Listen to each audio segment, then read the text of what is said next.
エモエモ。こんにちは、えもこです。今回は Amazon セールで1万円で購入した激安タブレット Fire HD10 をレビューします。安いタブレットはペン入力ができないものが多いのですが、この製品は筆圧感知付きのペンに対応していて、こんなに安いのにお絵かきにも使えそうなタブレットになります。iPad と Apple Pencil の組み合わせは一番安いのでも7万5000円くらいしますが、Amazon のタブレットはセールやポイント還元ですごく安くなるので、なんとペンとセットで1万5000円くらいで購入できました。 iPad の5分の1くらいなので安すぎてちゃんと使えるのか心配ですが、もしちゃんと使えればタブレットでお絵かきしてみたい初心者の人の入門用に良さそうな気がするので、今回は私が普段使っている iPad Pro とも比べながら安くてもちゃんと使えるのか詳しくレビューしてみたいと思います。それでは早速開封していきましょう。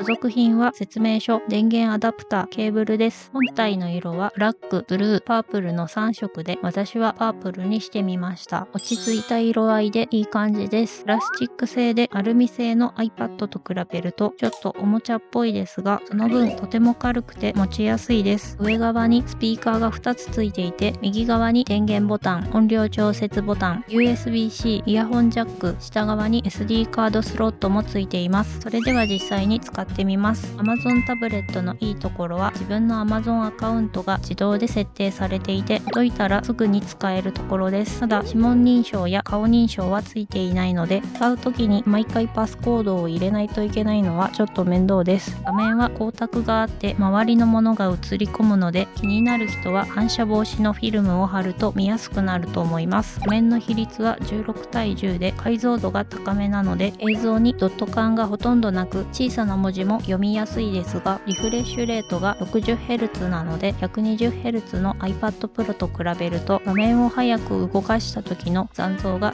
少し目立ちます。画面の発色も高性能なモニターと比べると色が少し違って見えるので、正確な色でお絵かきしたい人は気になるかもしれません。 iPad Pro は公式機で発色がとても綺麗なので、描いた絵を別の画面で表示してもちゃんと同じ色で表示されますが、このタブレットは別の画面で見ると色が少し違って見えるので、画面の性能はそんなに高くなさそうです。ただ性能の低いモニターの青っぽい感じはなくて綺麗な方だと思うので、普段使いする分には気にならないと思います。カメラの画質やスピーカーの音質も必要最低限な感じですが、動画を見るくらいならそんなに気にならないです。本体の性能もそこまで高くないですが、画質を落とせば 3D のゲームも動くし、アプリの起動もそこそこ早いので、ブラウザで調べ物をしたり電子書籍を読んだり SNS や動画を見るくらいなら普通に使えそうです。ストレージは 32GB と 64GB が選べますが、私は動画や電子書籍を見るだけでそんなにストレージがいらないので、安い 32GB にしました。 32GB だとストレージが少なすぎて 3D のゲームを1つ入れただけでいっ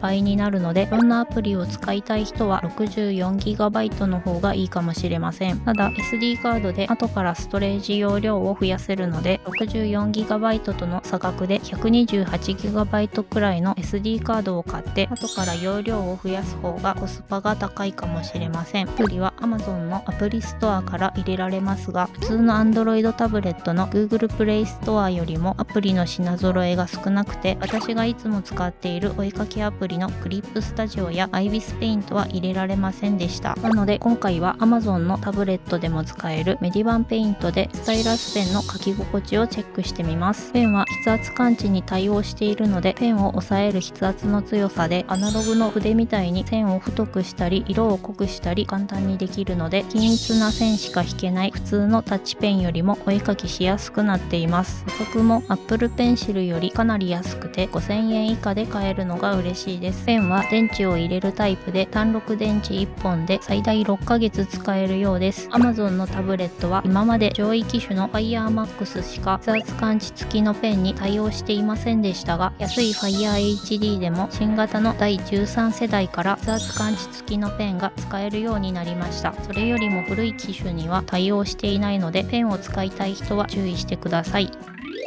それでは実際に書いてみたいと思います。安すぎてあまり期待していませんでしたが、ちゃんと筆圧で線の太さを変えられるし、筆圧をシュッと抜いて先を細くする感じも結構綺麗に出るので、値段の割に結構書きやすいと思います。画面の端の方もちゃんと反応するし、ペンを浮かせてカーソル移動できるホバー機能もついています。傾き検知付きでカーソルのズレも気にならないので、これならお絵描きにも使えそうです。ただ使うアプリによっては遅延が結構あって少し遅れて線が描かれる感じがあり、遅延の少ない iPad と比べると少し気になります。ペンの感度もお絵描き用の液タブほど高くないので、ペンを軽く画面に置いただけだと何も反応しなかったり、ペンを早く動かした時にたまに線が途切れてしまいます。それから電源式のペンによくあるゆっくり斜めに線を引いた時になみなみする感じも少し目立ちます。あとペンより先に画面に手が当たるとたまに誤作動するので、気になる人はお絵描き用の手袋を使った方が良さそうです。というわけで iPad やお絵描き用の高性能な液タブと比べると色々と気になるところはありますが、ちゃんとペンの筆圧で線の太さや色の濃さを変えられるし、線の入り抜きも結構綺麗に出せるので、ちょっとしたお絵描きや文字を書くだけなら十分使えそうです。